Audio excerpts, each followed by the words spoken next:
and opinions expressed in this podcast are those of the speaker and do not necessarily reflect the views of the host, content creators, or the production company. Welcome to the Foundations of Freedom with Jerome Huyler. A strong, vigorous economy runs on a division of labor. While some produce the goods, others provide the services we, the people, need and want. But behind everything we do, our work, our businesses, our daily lives, are the political decisions our leaders make in our name. Since we elect the men and women who write the laws that create the conditions in which we all prosper or perish, we all need to be fully informed political participants. The silent majority can no longer afford to remain silent. One of the most valuable services a free people require is the clarification of complex social, economic, and political ideas. Other media platforms offer biting commentary on the hot-button headlines of the day. This podcast service will explore the underlying causes of and the effective cures for what ails us. And this nation is ailing. Ultimately, to preserve the American dream, we will have to retrieve the principles that made that dream possible. But there are more pressing issues and concrete decisions to consider. So please stay tuned.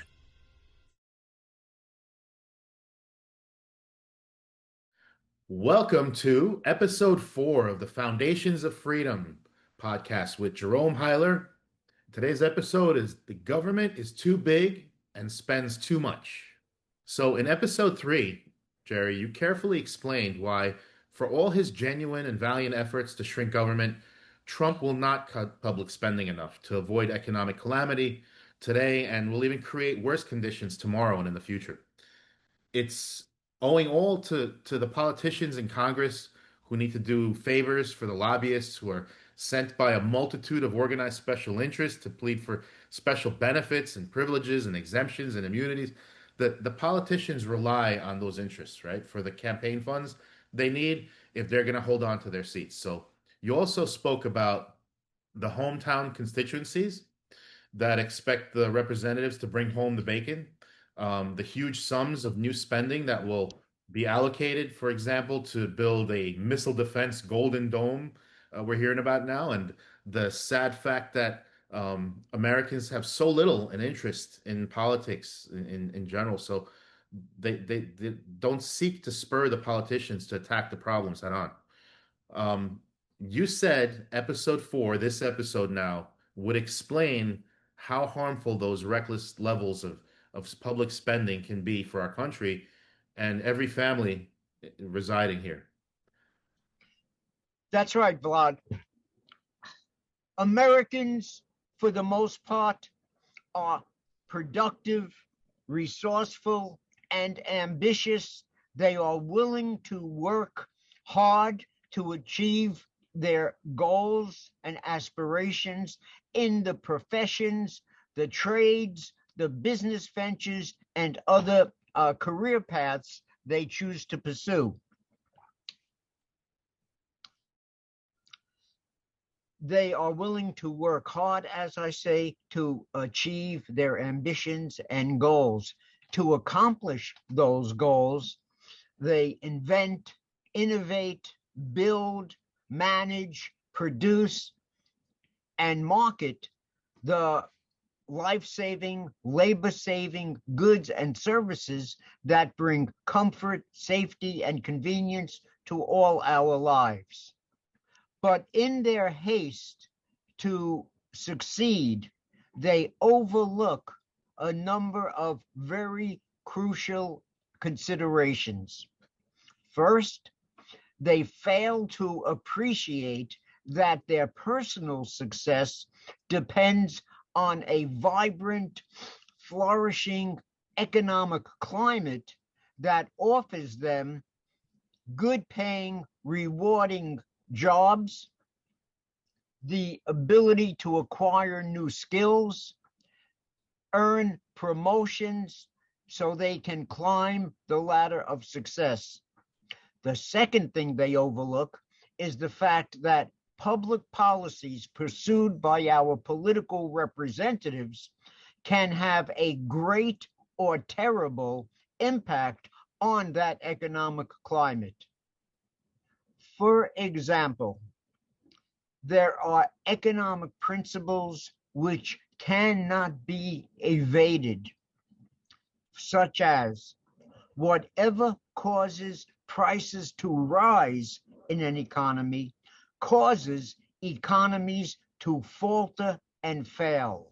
Again, whatever causes prices to rise in an economy causes economies to falter and fail. So the principle is whatever causes prices to rise causes economies to falter and fail. Why exactly is that? When families have to pay more for the things they need and can't do without because of the rising prices, they necessarily have less disposable income, less purchasing power to spend on the things they would otherwise have liked to purchase and own. That's because the prices for the things they need are rising. The businesses that depended on their patronage, the patronage of families that now have less purchasing power, many of them have to cut costs. They do that by laying off workers, and if they can't make it without those extra sales, they have to close their doors. So people who are spending more on insurance rates, interest rates, groceries, gas, have less to spend for other things, and the businesses that want to sell those other things become problematical, and many of them will close their doors, and that signals a failing economy. So, what exactly causes prices to rise precipitously? Well, there are a number of factors, obviously. Businesses have to deal with rising labor costs. That can be a factor. Irrational union demands. That can be a factor. Rising transportation and shipping costs. A lack of qualified people. So businesses have to spend more money attracting and hiring qualified workers. But the issue I want to deal with today is fiscal policy, government's fiscal policy. Fiscal policy refers to the politics of public spending and public financing. My point is going to be that, here's another principle: every penny a government spends has to be financed. Government finances its spending by 1, imposing taxes, collecting tax revenue; 2, borrowing money from banks or by selling treasury bonds. That means going deeper into debt. Or 3, eventually printing money. That's what the Federal Reserve does, because when the Federal Reserve pumps more money into the economy, that spells greater consumer demand. Demand is the demand to spend, and that causes prices to rise. In other words, when people see prices rising, those who can afford to spend the extra money to obtain the goods and services that they demand will bid up the prices, and that will affect the prices throughout the whole economy. And that is the problem of the fiscal conditions under which we now live. So what we're going to be discussing today is the full impact of fiscal policy on an economy, how taxes impact the economy, how public borrowing impacts the economy, and how inflation eventually closes the deal and adversely impacts the economy. Let us go use the example of high taxes first. First, there are corporate income taxes. A corporate income tax impacts every business that has to pay it. The business has less money now because of the tax revenue they have to give up to government. Now, first, since taxes are just another business expense, that expense is passed on to consumers in the form of higher prices. When prices rise, demand is expected to decline. In other words, there will always be some people who would otherwise have liked to purchase the good or the service, but because of the rising prices, they can't. So that cuts into the profitability of companies. Companies routinely need capital. Capitalism runs on capital investment. Without capital investment, there is no capitalism. So companies lose the ability to pour their profits into new plant, new equipment, new factories, expanding their businesses. And if they want to do those things, they have to go into the capital markets and borrow money from banks or sell bonds, corporate bonds, to raise the money from prospective investors. The interest they now have to pay because of the lower profitability they are able to keep due to the tax revenue they have to pay, that is another cost of doing business. The interest they pay on the money they borrow from banks or the money they raise through selling corporate bonds, that is another expense they have to bear that goes into raising the prices of the goods they want to sell. At the same time that corporations are paying their tax revenue, the Internal Revenue Service also imposes taxes on private families. The taxes that are paid by families to the Treasury Department also reduce the amount of disposable income, the purchasing power that families will have. For example, today, any family that is already paying 50% in combined federal, state, and local income taxes, property taxes, payroll taxes, sales taxes, Social Security taxes, utility taxes, estate taxes, and capital gains taxes, should not regard itself as completely free. In fact, such a family is half slave and only half free. Their purchasing power is reduced by about 50%. Now, if government was taking 97% of a family's earnings, that family would realize it is being enslaved by government. But since it's only 50%, it just means that families require 2 income earners in every house because the earnings of one family member is going just to pay the taxes. In Rome, in the 2nd century, in the 1st and 2nd century AD, the average citizen worked 2 days a year to pay his taxes. 2 days a year. The rest of the time, the money he earned was his. And there was amazing upward mobility in Rome for those 1st and 2nd centuries.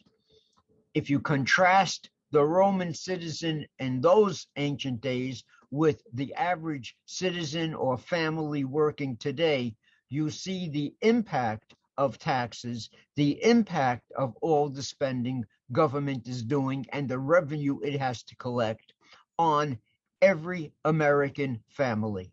What about budget deficits? How are they financed?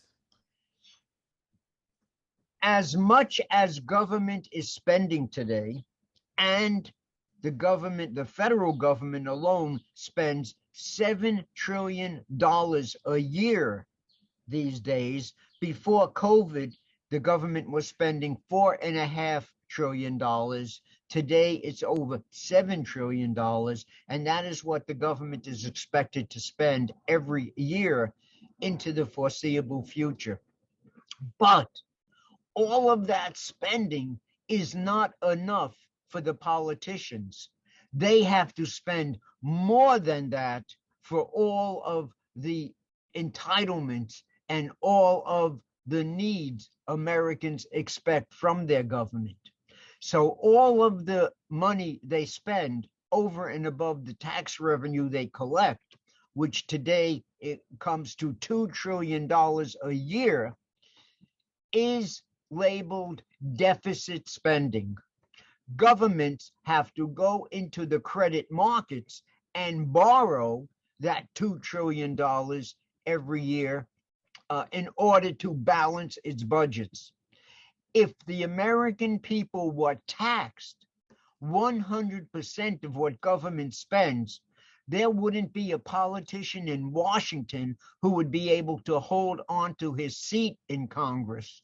No Americans would tolerate that extra $2 trillion that would come out of their pockets in taxes. Then I would have to say any family that is paying 75% of their earnings in taxes would really understand how much slavery there is in this country. Slavery for middle class and upper class citizens who have to bear that tax burden. So the money that the government needs, that it has to borrow, well, it sells treasury bonds and notes and bills to investors. That represents a huge sum of money, $2 trillion a year, that is not available for private investment. Companies that want to start new businesses or expand existing businesses, they have to compete with government for available revenue for borrowing. In other words, the government borrows, the private sector borrows, and because the demand for borrowed money goes up precipitously, interest rates have to go up. The greater the demand for anything relative to the supply, the higher prices will go. So companies now have to bear the cost of financing the corporate debt they need in order to expand their businesses, open new businesses, pay rising labor expenses, and everything else. Wow, that's pretty worrisome. Is there any good news? Well, that's just more bad news. A family, a business, or a government can stay afloat for a very long time as long as creditors are willing to continue loaning that company, that family, or that government institution more money. And investors, banks, lenders will continue loaning money as long as it's confident that the debtor will be able to pay back the principal and interest on all the money borrowed. The federal government, as I've said before, today is in debt to the tune of $36 trillion. Moody's just downgraded Treasury securities because of all of that borrowing, financing, and government's anticipated difficulty in repaying its loans. What does the Treasury have to do then? The Treasury has to offer higher interest rates in order to attract investors to continue buying their bonds. But the interest on Treasury bonds, specifically the interest on the 10-year Treasury bond, is what determines interest rates throughout the economy. Interest on home mortgage loans, on credit card loan, on auto loans, even on student debt. Interest will go higher when the 10-year Treasury bond has to raise the interest it is willing and able to pay investors to entice them to continue investing in those bonds.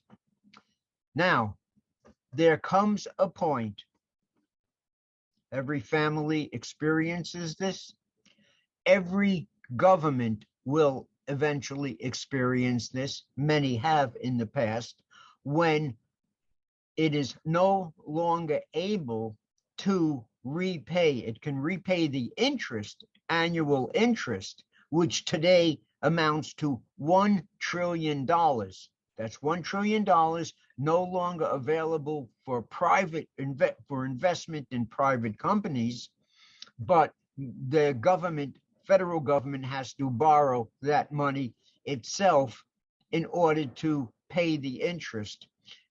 So that $2 trillion is the annual deficit that governments have, and one half of that, a full $1 trillion, is what the government has to pay out as the bonds become due, as the interest on the bonds become due. Well, there comes a point where the rating agencies lower the ratings on the federal Treasury bonds. People start balking. They become wary as to whether the federal government will continue to be able to pay the interest and also the principal on those bonds. For example, in 2 years, 2027, 2028, the federal government will have to refinance 40% of its debt. Approximately $12 trillion will have to be raised by the sale of new Treasury bonds, while $1 trillion goes to just repay the interest. The day investors balk at continuing to fund the U.S. debt, now $36 trillion, that is the end of the line for all of us. If government can't borrow the money, it has no wherewithal to pay the entitlement recipients everything they are due, everything the politicians for years have promised to be able to pay. That, as I say, is the end of the line. Companies go bust. Is there anything to prevent that? Yes, there is. It's called generalized inflation.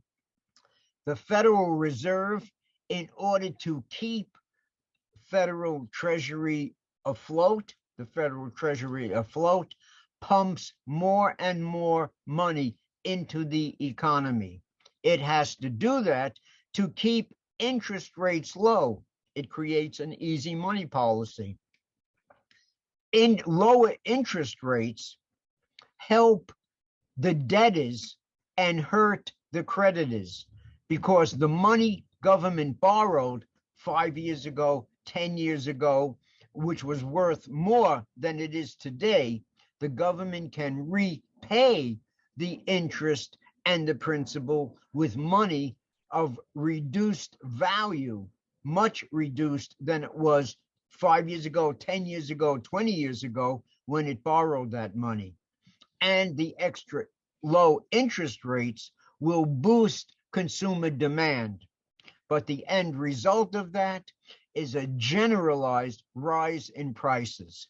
If the condition gets too bad, it becomes a runaway inflation, like it was in the Weimar Republic before Hitler came to power, as it happened in South Africa, as it's now happening in Venezuela.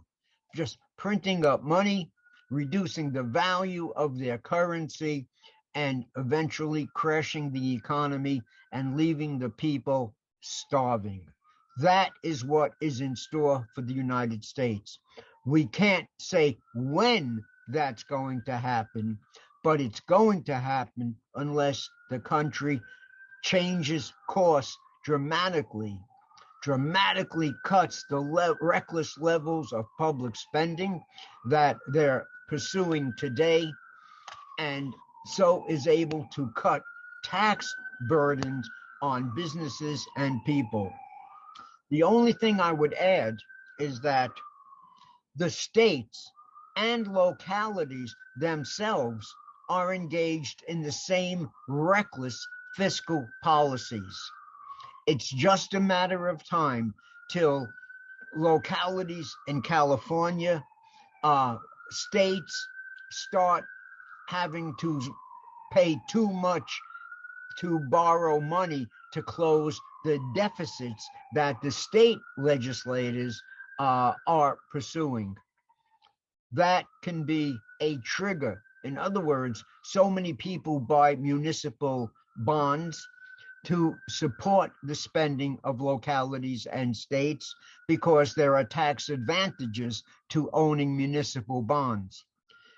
The moment the first locality or state declares bankruptcy because it's unable to repay the principal and or the interest on its debt, the crash of the municipal markets will follow.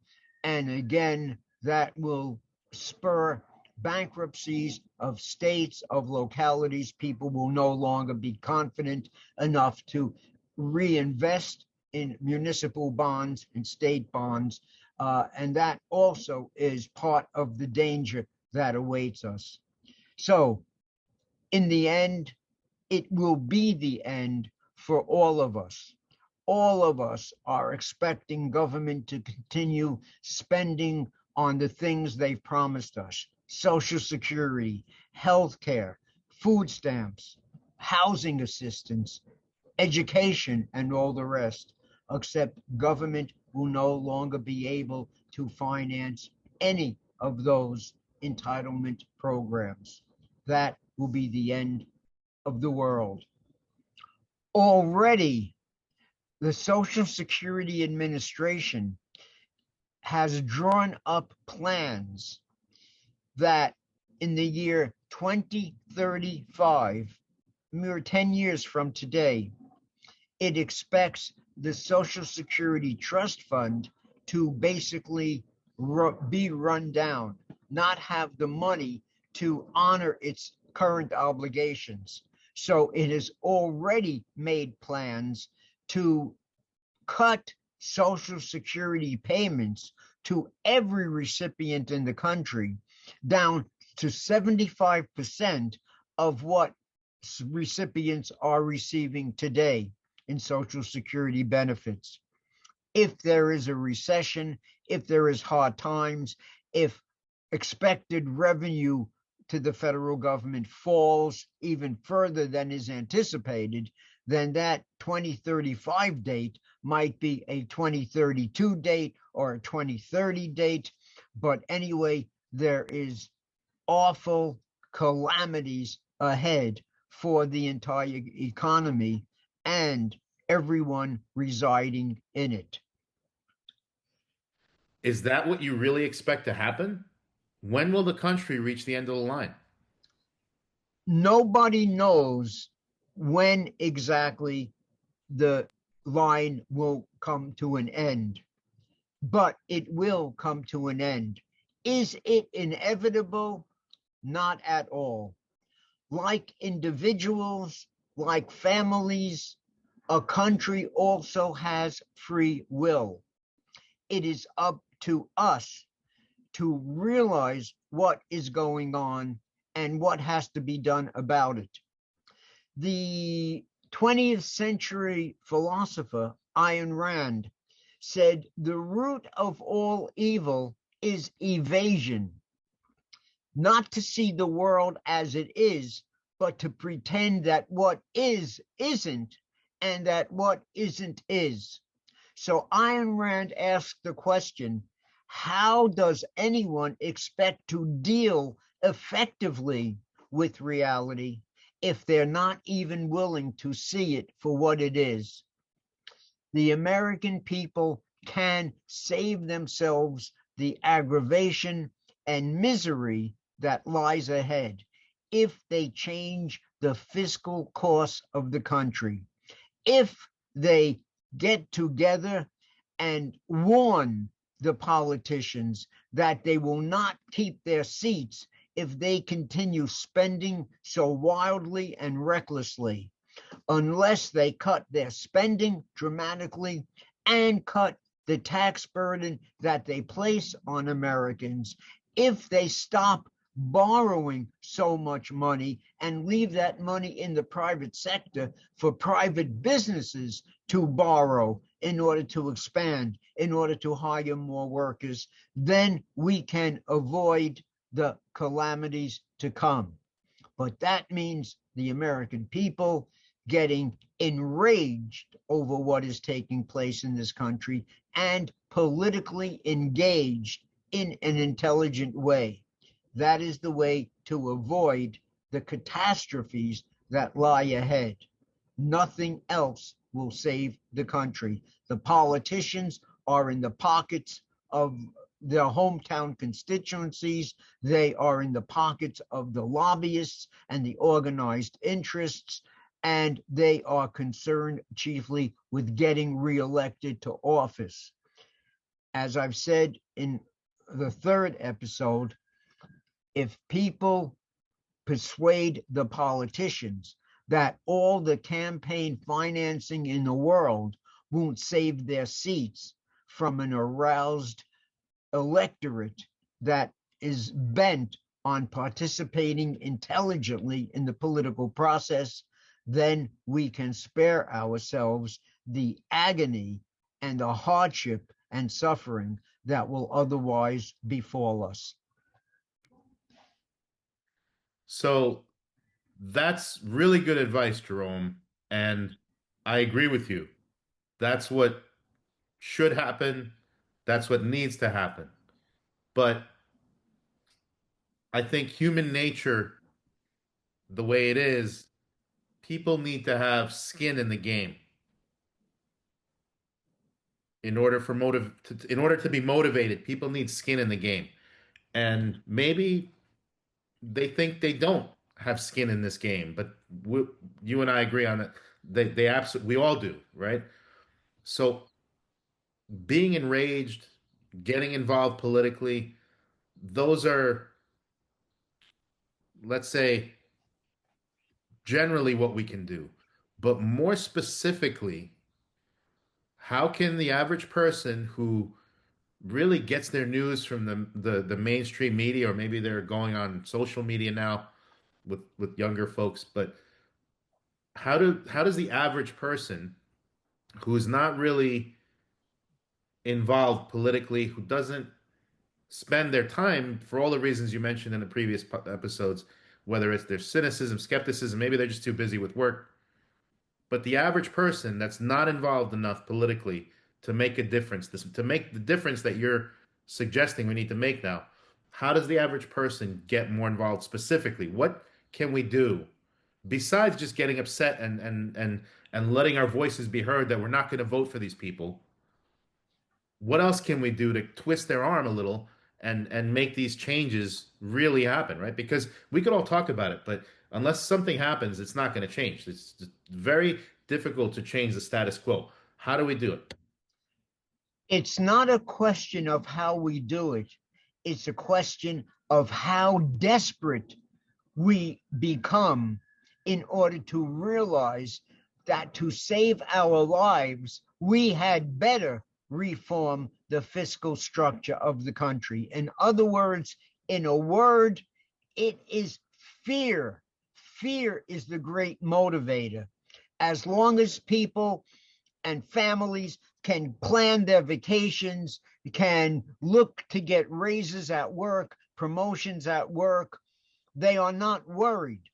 Once causes or consequences begin to catch up with the causes and people see the writing on the wall, layoffs are occurring all over the country, businesses are closing, opportunities for advancement, opportunities for new jobs start drying up, and people become fearful.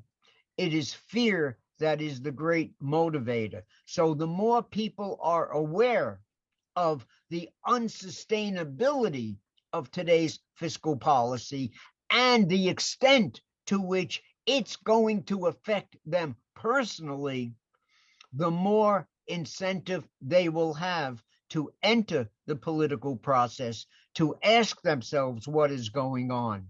And the supply of answers coming from conservative public figures, libertarians who understand what is going on, understand the dangers that lie ahead, they will fill in the blanks. They will explain to a newly emerging American majority what avoiding the pitfalls and catastrophes in the future mean and what has to be done in order to avoid them and restore the prosperity this country used to enjoy.